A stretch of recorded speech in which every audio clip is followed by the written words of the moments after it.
नमस्कार, गोहार छत्तीसगढ़ में आप सभी का स्वागत है। मैं हूं आपके साथ दिव्यांशु जोशी। छत्तीसगढ़ में मिशन 2023 के पहले सियासी बवाल मच गया है। इस बार यह बवाल सत्ता पक्ष या विपक्ष में नहीं बल्कि जेसीसीजे में मचा है। जेसीसीजे ऑपरेशन लोटस की चपेट में आ गई है। जी हां, दावा किया है कि पार्टी के 3 में से 2 विधायक भाजपा का दामन थामना चाहते हैं। इसके बाद पार्टी ने विधायक दल के नेता धर्मजीत सिंह को 6 साल के लिए निष्कासित कर दिया है। यही नहीं, जेसीसीजे धर्मजीत सिंह की सदस्यता रद्द करने की भी सिफारिश की है। इसके साथ ही पार्टी में बगावत भी शुरू हो गई है। जेसीसीजे विधायक प्रमोद शर्मा भी खुलकर धर्मजीत सिंह के समर्थन में आ गए।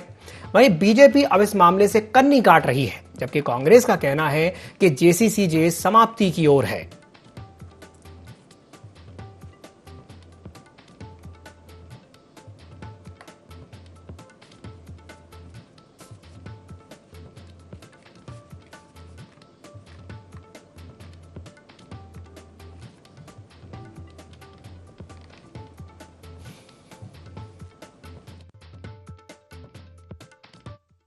देखिए, अमित शाह जी बहुत बड़े नेता हैं, देश के बहुत कद्दावर नेता हैं और एक दृढ़ मजबूत इच्छा शक्ति वाले गृह मंत्री हैं। उनके सभा में हम उनका भाषण सुनने गए थे। उनसे मिलना इतना आसान नहीं है कि अमित शाह जी से कोई भी रास्ता चलते आदमी मिल ले। बहुत बड़े नेता हैं, हमारे जैसे छोटे लोग तो मिल नहीं सकते। कहाँ से कब ऑफर कर दिया और कब उन्होंने इनकार कर दिया, ये सब मनगढ़ंत किस्सा, ये इसी की सोच है। मैं तो बोले रहा हूँ, अमित जोगी जी की हरकत के कारण पूरी पार्टी खत्म हो चुकी है। अमित जोगी एक भस्मासुर है, पूरा पार्टी को भस्म करने का काम किए ये। और इस पार्टी में अब रही क्या गया जो कि यहाँ रहे, इसलिए बोल रहा हूँ कि मेरे भी निष्कासित कर दो तो ज्यादा अच्छा हो जाएगा। मैं अपने नेता धर्मजीत के साथ, वो जहाँ जाएंगे उनके साथ चल दूंगा। ये निर्णय उनका है। यदि भारतीय जनता पार्टी में आने का निर्णय ये दोनों विधायकगण लेते हैं तो पार्टी विचार करेगी। पहले 5 थे, अब 2 के तो देहांत हो गया, 3 रह गए। अब 3 में भी संभल नहीं रहा है और उसमें भी उसके विधायक दल के नेता थे और उसको निष्कासित कर दिए। तो इसका मतलब ये है कि अब जनता कांग्रेस है, जोगी जनता कांग्रेस, अब वो अपने ढलान पे है और समाप्ति की ओर जा रही है। तो जेसीसीजे ने धर्मजीत सिंह को 6 साल के लिए निष्कासित कर दिया है। पार्टी का भाजपा में विलय करने की आशंका जताई जा रही थी। निष्कासन के बाद अब धर्मजीत तीखे हो गए हैं, तो कर्मों को छुपाने के लिए निष्कासित किया, ऐसा उनका कहना है। उनका कहना यह भी है कि केंद्रीय गृह मंत्री अमित शाह के कार्यक्रम में शामिल होने को लेकर के यह गुस्सा था, जो इस तरीके से देखने को मिला है कि उन्हें पार्टी से निष्कासित होना पड़ा, पार्टी से उन्हें निष्कासित कर दिया गया। तो वहीं दूसरी ओर विधायक प्रमोद शर्मा का यह कहना कि अमित जोगी भस्मासुर हैं और अपने ही कुकर्मों को छिपाने का प्रयास कर रहे थे। तो आज इसी विषय पर हम चर्चा करेंगे और चर्चा करने के लिए हमारे साथ 4 खास मेहमान जुड़ गए हैं। चर्चा में हमारे साथ जुड़ेंगे आज धनंजय सिंह ठाकुर, जो कि प्रवक्ता हैं छत्तीसगढ़ कांग्रेस के। हमारे साथ जुड़ेंगे श्रीचंद सुंदरानी जी, जो कि जिला अध्यक्ष हैं भाजपा के, और उचित शर्मा जी हमारे साथ जुड़ेंगे, जो कि वरिष्ठ पत्रकार हैं, और हमारे साथ जुड़ेंगे भगवानू नायक, जो कि प्रवक्ता हैं छत्तीसगढ़ जेसीसीजे के। आप चारों ही मेहमानों का बहुत बहुत स्वागत है IND24 में। सबसे पहले मैं शुरुआत करना चाहूंगा भगवानू नायक जी से। भगवानू जी, जो पार्टी में घमासान मचा हुआ है, क्या कहेंगे उस पर? देखिए, ऐसा 21 जून 2016 को छत्तीसगढ़ के पहले मुख्यमंत्री माननीय अजीत जोगी जी ने छत्तीसगढ़ के 2.5 करोड़ जनता के विकास, विशेष करके जो छत्तीसगढ़ में दबे कुचले पिछड़े उन लोगों को आगे बढ़ाने के लिए पार्टी बनाई।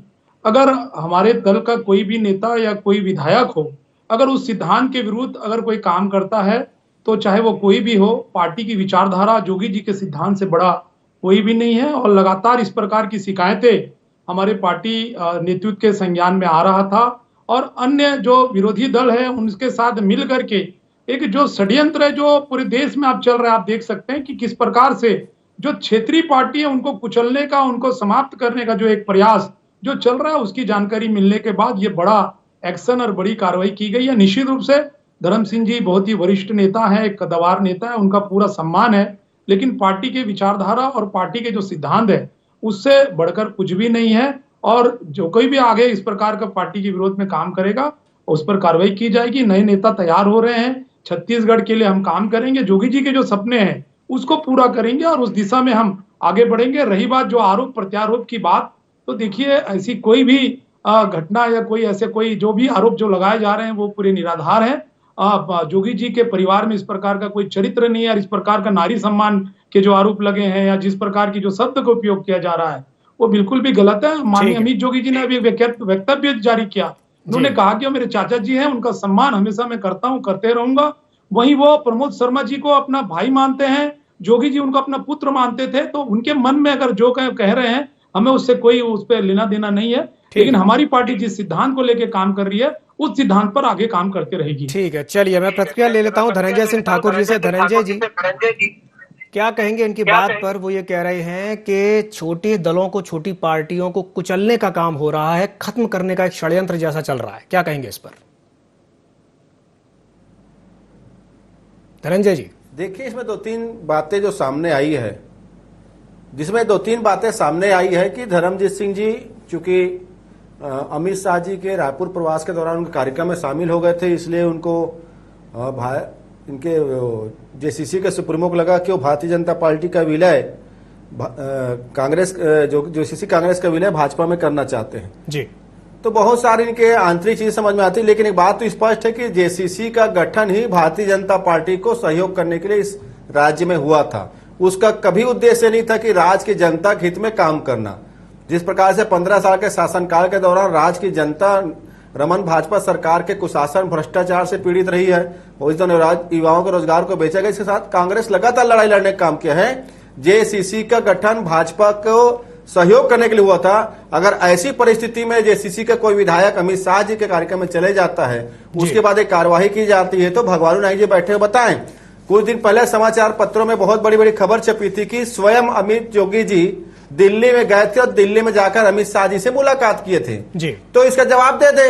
अगर अमित शाह जी के साथ मिलने से उनको निष्कासित किया गया है तो अमित जोगी जी को पार्टी में है। दूसरी बात, पूरी तरीका से जेसीसी जो है अपना अस्तित्व ना खो चुकी है। यहाँ उसके पास ना तो कार्यकर्ता है, ना तो उसके पास नेता है, ना ही राज्य को लेकर कोई उसके पास उद्देश्य है। और मैं कह रहा हूं ना, जेसीसी में भाजपा का विलय का जो आरोप है, ये जेसीसी तो भाजपा के सहयोग के लिए बना था, तो विलय ना हो विलय हो, इसमें कोई अंतर की बात नहीं है। ठीक है, चलिए ठीक है। मैं प्रतिक्रिया ले लेता हूं श्रीचंद जी से।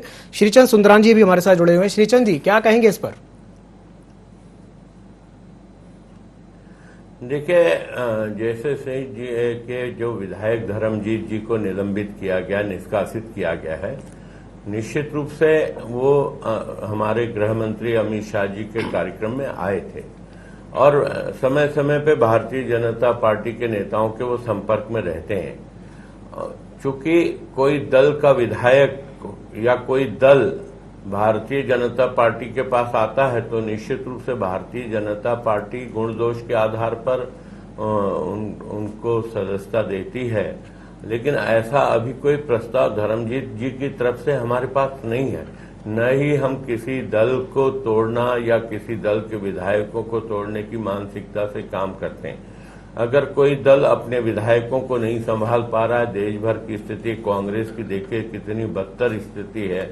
देश भर के 46% विधायक कांग्रेस के कभी कहीं न कहीं भारतीय जनता पार्टी ज्वाइन कर चुके हैं या अन्य दलों में गए हैं।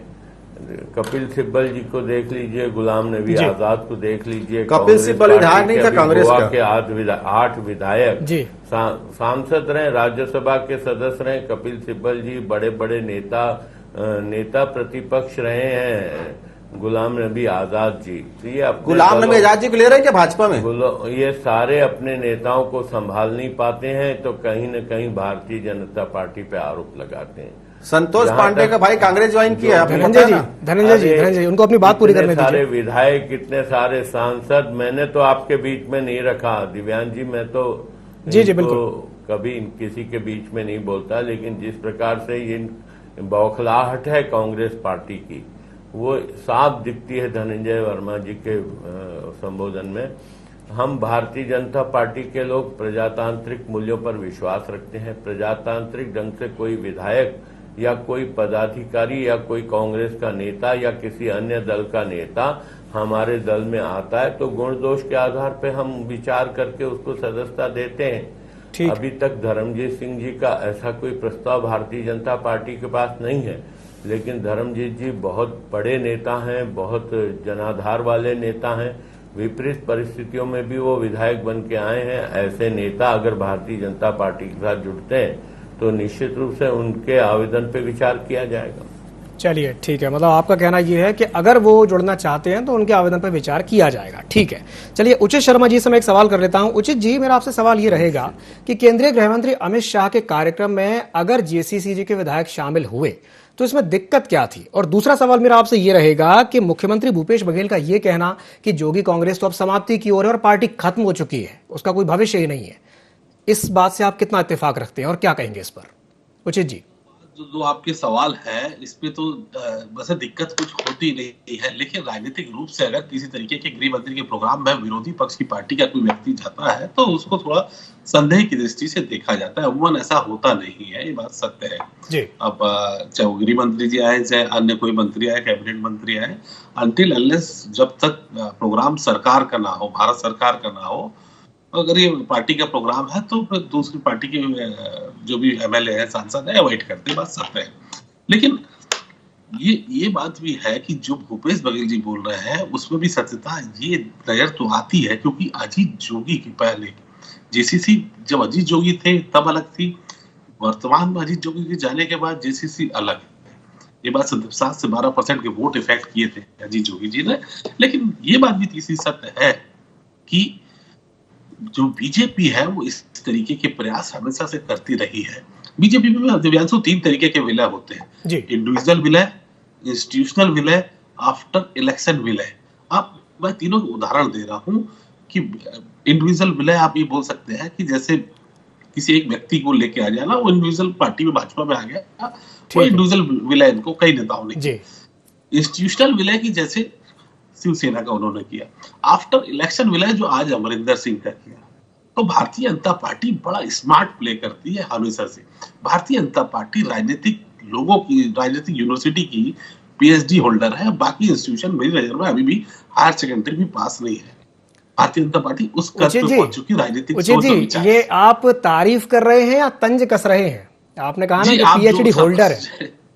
हाँ, वो पीएचडी होल्डर राजनीति, देखिए वही बात भी सत्य है कि जो भी भारतीय जनता पार्टी के पास उनके अपने शोध, रिसर्च और अपने थिंक टैंक इतने हैं कि बाकी उनके सामने बौड़े मौने हो जाते हैं। मैं कई बार दिव्यांशु कह चुका हूं कि राजनीति में भारतीय जनता पार्टी जो है वो कॉर्पोरेट प्रॉफिट की तरह काम कर रही है और अन्य पार्टियां सीएसआर की तरह काम करती है, मात्र 2%। और यहाँ पे फुल टाइमर काम होते हैं भारतीय जनता पार्टी। वो पॉजिटिव हो या नेगेटिव हो या प्रोपेगेंडा हो, वायरल हो या किसी भी चीज को एक नया क्रिएशन करना हो, नया परसेप्शन सेट करना हो, ये बात अलग है। और राजनीति में ये जो गुण दोष की बात कर रहे थे, राजनीति में गुण दोष नहीं, यहाँ पे तो राजनीतिक फायदे की केवल बात होती है। राजनीतिक फायदा अगर किसी पार्टी को हो रहा है, राजनीति में किसी का भी, तो उनके जो दोष है उनको भी गुण मान के प्रोपेगेंडा और प्रचार प्रसार किया जाता है। ये बात सत्य है।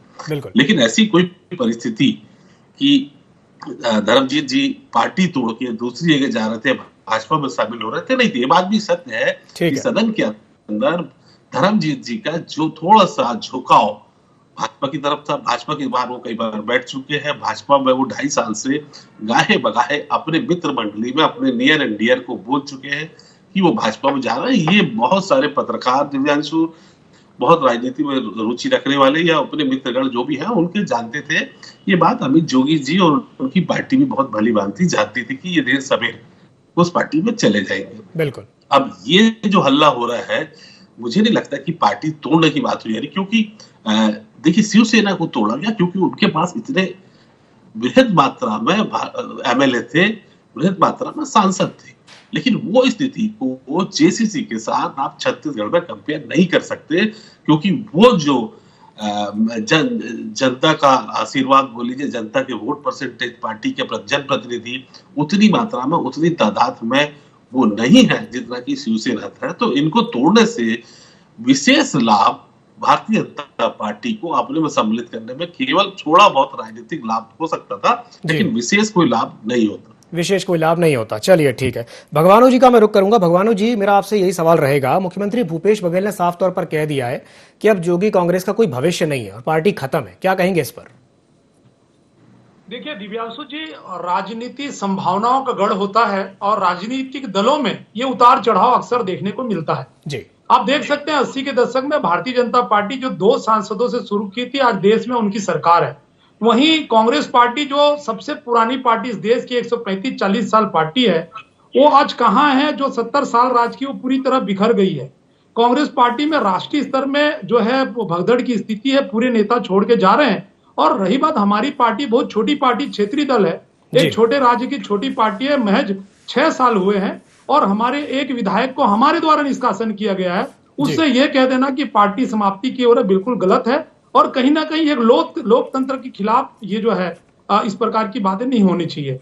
हम छत्तीसगढ़ की जो विचारधारा, जो माननीय अजीत जोगी जी को विचारधारा, उनके सिद्धांत के अनुसार काम करेंगे। छत्तीसगढ़ में नए नेता तैयार करेंगे। दबे कुचले पिछड़े आदिवासी जो जोगी जी की जो सोच थी उनको आगे बढ़ाने का काम करेंगे। निश्चित रूप से एक जो षड्यंत्र जो चल रहा है छोटे क्षेत्रीय दलों को तोड़ने कुचलने का, उससे हमारी लड़ाई जारी रहेगी और छत्तीसगढ़ में आने वाले समय में जोगी जी के जो अधूरे सपने हैं उसको हम पूरा करेंगे। इसी संकल्प के साथ हम आगे बढ़ेंगे। ठीक है। चलिए धनंजय जी, आपकी प्रतिक्रिया क्या कहेंगे इस पर? देखिए, जेसीसी का जो हंसराज हुआ है वो तो पहले से तय था, क्योंकि जेसीसी का गठन ही एक गलत उद्देश्य से हुआ था, भारतीय जनता पार्टी को सपोर्ट करने के लिए था। वो भारतीय जनता पार्टी जो राज्य की जनता को कुशासन के लिए जिम्मेदार थी, वो भारतीय जनता पार्टी जो राज्य के किसानों के लिए जिम्मेदार रही, उनकी घटनाओं के लिए जो वादा खिलाफ के जानते रही है, तो उसके गठन के लिए हुआ है। आज जेसीसी में अंतरकला मचा हुआ है। जिस प्रकार से धर्मजीत जी को निकाला गया है, उसके बाद इनके एक विधायक हैं प्रमोद शर्मा जी, वो जेसीसी के प्रमुख को अमित जोगी जी कहते हैं कि वो भस्मासुर है। और मैंने अभी धर्मजीत का भी बयान प्रेस वार्ता मैंने सुना है, उसमें धर्मजीत सीधे सीधे आरोप लगा रहे हैं, अपनी हत्या की आशंका जता रहे हैं। भविष्य में उसकी हत्या की आशंका थी, वो कह रहे हैं कि पत्नी के साथ अभद्रता किया है। अमित जोगी ने वो कह रहे हैं कि मुझे साथ भी अभद्रता किया गया है। तो यह चरित्र बताता है कि उसमें अंतरकला की बात है। और निश्चित तौर पर छत्तीसगढ़ की जनता जेसीसी को पहचान चुकी है। जेसीसी वही है बोले जो भारतीय जनता पार्टी के सहयोग करती है। इनके आंतरिक मामला है और जेसीसी वास्तव में समापन की ओर है। चलिए, आपने तो कह दिया कि वास्तव में समापन की ओर है। यही मेरा सवाल रहेगा श्रीचंद सुंदरानी जी से। सुंदरानी जी, क्या कहेंगे? आदरणीय मित्र की कपिल सिब्बल जी, देखिए, आदरणीय हमारे गुलाम मैं आता हूं आपके पास। भगवानू जी, एक मिनट, मैं आ रहा हूं आपके पास। मैं श्रीचंद जी की प्रतिक्रिया ले रहा हूं, मैं फिर आपके पास आता हूं। श्रीचंद जी बताइए। आपके विधायक आपके सुप्रीमो को भस्मासुर बता रहे हैं। अरे और धनंजय जो जी, पार्टी छोड़ के जिसको आपने निष्कासित किया, एक मिनट, पत्नी के साथ अभद्रता किया गया। एक मिनट धनंजय जी, जेसीसी का चरित्र है ये। मैं आपको बोलने का समय दूंगा, मैं आपको बोलने का समय दूंगा।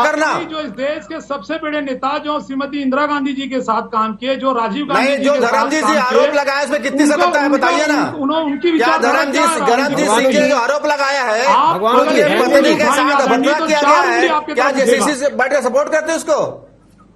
पहले आप अपनी पार्टी की चिंता करें। बात को मानते हो ना कि अमित जोगी पर जो आरोप लगाया गया सत्य है, वो सत्य है। वो ऐसे डिबेट नहीं हो पाएगी। अगर आप दोनों साथ में बोलेंगे तो कुछ समझ में नहीं आएगा। पार्टी का चिंता कीजिए। आप दोनों से मेरा विनम्र आग्रह है, शांत हो जाइए। पहले मैं श्रीचंद जी की प्रतिक्रिया ले लेता हूं, उसके बाद मैं आपको समय दूंगा।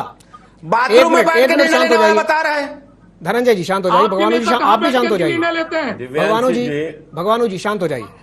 मैं श्रीचंद जी की प्रतिक्रिया लेता हूं। श्रीचंद जी, आपका क्या कहना है इस पर? क्या कहेंगे? ये कहना कि जेसीसीजे का कोई भविष्य नहीं है, जेसीसीजे खत्म हो गई है, क्या कहेंगे? जिस प्रकार मैं भगवानू जी के इस बात से सहमत हूं कि जो 70 साल में 55 साल इस पार्टी ने, कांग्रेस पार्टी ने देश में राज किया जी। आज उस कांग्रेस पार्टी की हालत क्या है? 450 लोकसभा के सांसद रहे एक जमाने में कांग्रेस के, और इतने सारे प्रधानमंत्री कांग्रेस से बने, लेकिन आज कांग्रेस केंद्र में मान्यता प्राप्त विपक्षी दल नहीं है। छत्तीसगढ़ में ये एक्सीडेंटल सरकार बनी कांग्रेस की, झूठे वादे, झूठे नारों के। नरेंद्र मोदी की तरह हम लोग जुमला नहीं सुनाते ना। लेकिन आज जो पतन के कगार छत्तीसगढ़ में, यह रमन सिंह की सरकार की तरह वादा खिलाफी नहीं करते। बीच में मत बोलिए धनंजय जी, मैंने आपको पूरा अवसर दिया बोलने का। मैं भी चाहता तो आपकी बात को काट सकता। आपके पास बोलने के रहेगा तो बोलोगे। मेरे पास बोलने के लिए इतना है। आज आपकी ये तो बी टीम आपकी, 36 वादे किए, ये तो बी टीम है। आप जेसीसीजे तो भाजपा का बी टीम है। बात पूरी करने दीजिए। नरेंद्र मोदी जी ने देश की जनता को धोखा दिया है। 15 साल तक रमन सिंह की सरकार ने धोखा दिया है। आप क्या बोलेंगे? आपके पास तो, आपके पार्टी के पास तो नेतृत्व करने वालों की क्षमता नहीं है। कांग्रेस से जो जा रहा है वो आपकी सरकार का नेतृत्व कर रहा है। आपके पास विधायक लड़ने वाला कोई नहीं है। धनंजय जी एक बात बताइए। कोई नहीं है। कांग्रेस से जो जाता चाहते हैं वो भाजपा से चुनाव लड़के भाजपा का धनंजय जी मेरे एक सवाल का जवाब दीजिए, मेरे एक सवाल का जवाब दीजिए। आपके पास तो ना तो धनंजय जी वाले लोग हैं ना तो नीति है आपके पास। धनंजय जी एक सवाल मेरा एक सवाल सुन लीजिए। जिस भारतीय जनता पार्टी अरे के पास एक सवाल तो सुन लीजिए मेरा। प्रत्याशी ना हो, जिस धनंजय भारतीय जी जनता पार्टी के पास सरकार धनंजय जी बनाने के नेता ना हो, अगर आप केवल बोलते रहेंगे तो सुनेगा कौन? आप भी बोल रहे हैं, वो भी बोल रहे हैं, आज सुनने वाला कोई नहीं है। मेरी बात सुन लीजिए। का स्वभाव ही ऐसा हो गया है। ठीक है ठीक है को खराब करने के लिए आते हैं। आपने कहा आपने पार्टी पूरा देश का। अरे मैं एक सवाल आपसे कर लेता हूँ धनंजय जी, राहुल गांधी भारत जोड़ो यात्रा निकाल रहे हैं, राहुल गांधी भारत जोड़ो यात्रा निकाल रहे हैं और गोवा में आपके 8 विधायक पार्टी छोड़ के बीजेपी में शामिल हो जाते हैं, क्या कहेंगे इस पर? यह एटीएम का काम कर रही है, लोकतंत्र की हत्या कर रही है राहुल भाजपा। गांधी की पद यात्रा अगर चल रही है तो इसमें भाजपा श्रीचंद जी, पसीने छूट रहे हैं। श्रीचंद जी, एटीएम का शांत हो जाइए। भाजपा नेताओं के पसीने श्रीचंद जी शांत हो जाइए। देश जोड़ने निकले हैं और श्रीचंद जी शांत हो जाइए। धनंजय जी मेरे एक सवाल का जवाब दे दीजिए। तो आप लड़ाना चाहती है, घरों में आग लगाना चाहती है। धनंजय जी आप सुनना ही नहीं चाहते हैं, ऐसे डिबेट नहीं हो पाएगी। चलिए मैं आपसे सवाल नहीं लेता हूं, मैं उचित शर्मा जी से सवाल कर लेता हूं। उचित जी से मैं एक सवाल कर लेता हूं। उचित जी, जिस तरीके से अभी ये देखने में आ रहा है कि बिखराव देखने को मिल रहा है, चाहे कांग्रेस की बात हो चाहे जेसीसीजे की बात हो। कांग्रेस की अगर हम बात करें तो राष्ट्रीय स्तर पर एक तरफ राहुल गांधी भारत जोड़ो यात्रा निकाल रहे हैं और वहीं दूसरी तरफ ये देखने में आता है कि गोवा में उनके जो 8 विधायक हैं वो पार्टी छोड़ देते हैं। तो ये जो स्थिति निर्मित हुई है, आप इसे लोकतंत्र के लिए कैसा मानते हैं? क्या ये स्थिति अच्छी है लोकतंत्र के लिए या ये स्थिति घातक है आने वाले समय के लिए? लोकतंत्र के लिए भारतीय कांग्रेस में जो है किसी भी समस्या का समाधान नहीं होता है। वो एक छोटे से घाव को जब तक वो नासूर ना बन जाए तब तक कांग्रेस उसका समाधान नहीं निकालती। कांग्रेस में ये बरसों से परंपरा चली आ रही है। उसी का उदाहरण है कि जो चुंबकीय नेतृत्व वाले लोग, चुंबकीय आकर्षण वाले लोग जितने भी कांग्रेस में हैं वो अब इनसे छूटते जा रहे हैं। हकीकत ये है कि जिसका मार्च में जिस चीज पर निर्णय हो जाना चाहिए था उसको वो अगले मार्च और 2-3 मार्च निकल जाते हैं। तो मुझे लगता है कि जो एक वर्ग है जो G23 है वो आज G73 में कन्वर्ट हो चुका होगा, क्योंकि वहां समाधान नहीं निकल पा रहा है। देश की इतनी बड़ी पार्टी है, समस्याएं से सभी पार्टी, लोकतंत्र में जितनी भी राजनीतिक पार्टी है समस्याएं सब में रहती है, लेकिन समाधान निकालते हैं कुछ लोग बैठ के। जो समस्याओं का निदान किया जाता है, यहाँ किसी भी तरीके का निदान नहीं हो रहा है। ये बात सत्य है कि मैक्सिमम डॉक्टर जो है वो कांग्रेस पार्टी के वो चले गए हैं।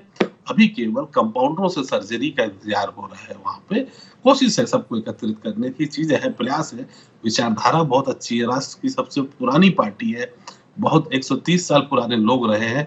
निश्चित तौर पे ये लोकतंत्र में फिर वापस लौट के आएंगे, क्योंकि संभावनाएं बनी रहती है लोकतंत्र में, तो खत्म होने की गुंजाइश नहीं है। इस विचारधारा को समझने की आवश्यकता है। शायद शीर्ष नेतृत्व तो अच्छे से समझा नहीं पा रहा है, समाधान निकाल पा रहा है। ये भारत जोड़ो यात्रा निश्चित तौर पे कांग्रेस को फिर जिंदा करने वाली यात्रा होगी। ये अभी दक्षिण से उत्तर की तरफ जा रही है, अब ये पूरब से पश्चिम की तरफ भी आने वाले समय में इसका प्लान जो हो रहा है, तो मुझे लगता है कि ये जो यात्रा है वो काफी अच्छा प्रतिसाद इसको मिलेगा कांग्रेस को, और एक सशक्त विपक्ष के रूप में ये भूमिका निभा पाएगी हिंदुस्तान के लोकतंत्र में। ठीक है, चलिए मैं एक अंतिम प्रतिक्रिया ले लेता हूं भगवानू जी से। भगवानू जी, आपसे मेरा सवाल यही रहेगा, क्योंकि समय की हमारे पास कमी है, कि जो अंतर्कलह मची हुई है जेसीसीजे में, अब आप उसको संभालेंगे कैसे आने वाले समय में? भगवानू जी, पार्टी विचारधारा के खिलाफ काम हुआ, उस पर हमने कार्रवाई की है और आगे कोई भी इस प्रकार का कृत्य करेगा उस पर कार्रवाई होगी। हमारी पार्टी के नेता पूरी तरीके से तैयार है। हम छत्तीसगढ़ के हितों के लिए लड़ाई लड़ेंगे। सरकार ने जो जन विरोधी नीतियां हैं उसके खिलाफ सड़क पर लड़ाई लड़ेंगे, और आने वाले समय में जोगी जी ने जो सपना देखा था छत्तीसगढ़ प्रथम के सिद्धांत का, उस पर हम अमल करते हुए हम काम करेंगे। क्या आपको यह नहीं लगता भगवानू जी कि इस तरह की जब बात सामने आई है, इस तरह के घटनाक्रम के बाद कि पार्टी की जो इमेज है उस पर असर पड़ा है? भगवानू जी, देखिए, ऐसा है कि सबसे बड़ी बात यह है कि पार्टी का जो अस्तित्व है, पार्टी का जो हमारा सिंबल है, उसको अगर कोई नष्ट करने का प्रयास करेगा, उस पर अगर कोई पार्टी से अगर कोई बड़ा समझेगा, तो उस पर हर पार्टी, चाहे कोई भी पार्टी, वो कार्रवाई करती है। सभी पार्टियों में होता है और ये कोई पहली घटना नहीं। अभी मैंने पहले भी कहा कि कांग्रेस पार्टी की स्थिति आप देख सकते हैं, भारतीय जनता पार्टी से भी टूट करके कई बार कांग्रेस में जाते हैं, स्थितियां निर्मित होती है। ये राजनीतिक दलों में अक्सर ये होता है, लेकिन अभी हमारे सामने चुनौती है। निश्चित रूप से जोगी जी के जाने के बाद हमारी पार्टी कमजोर हुई, हम इस बात को स्वीकार करते हैं, लेकिन हमारा जो सिद्धांत है, जो जोगी जी का जो सपने हैं, उसको लेकर के हम काम करेंगे। छत्तीसगढ़ में जो दोनों राष्ट्रीय राजनीतिक दल है उनको चुनाव देते हुए छत्तीसगढ़ियों का जो हक अधिकार है उस पर लड़ाई लड़ने का काम हम करेंगे आने वाले। चलिए ठीक है, आप चारों मेहमानों का हमारे साथ जुड़ने के लिए बहुत बहुत धन्यवाद। तो आज जिस विषय पर हमने चर्चा की है, मुख्यमंत्री भूपेश बघेल ने भी इस पर बयान दिया है। उन्होंने कहा है कि जोगी कांग्रेस समाप्ति की ओर है, जोगी कांग्रेस में अब कुछ नहीं बचा है। तो वहीं दूसरी ओर जोगी कांग्रेस का कहना यह है कि नहीं, अभी कुछ भी समाप्त नहीं हुआ है। पार्टी गाइडलाइन से बाहर जाकर के अगर कुछ इस तरह की हरकतें होंगी, काम होंगे तो उसके खिलाफ कार्रवाई की जाएगी और पार्टी एक बार फिर से पुनः खड़े होकर के और बीजेपी और कांग्रेस यानी दो सत्ता पक्ष और विपक्ष अगर कुछ गलत कर रहे हैं तो उसके खिलाफ काम करेंगे और उससे लेकर के जनता की जो आवाज है उठाएंगे।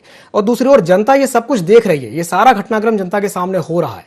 तो अब ये देखने वाली बात होगी कि इस तरह की जो राजनीति है वो छत्तीसगढ़ में कब तक रहती है। तो गुहार छत्तीसगढ़ में फिलहाल के लिए इतना ही। मुझे दीजिए इजाजत और आप बने रहिए ND24 के साथ। नमस्कार।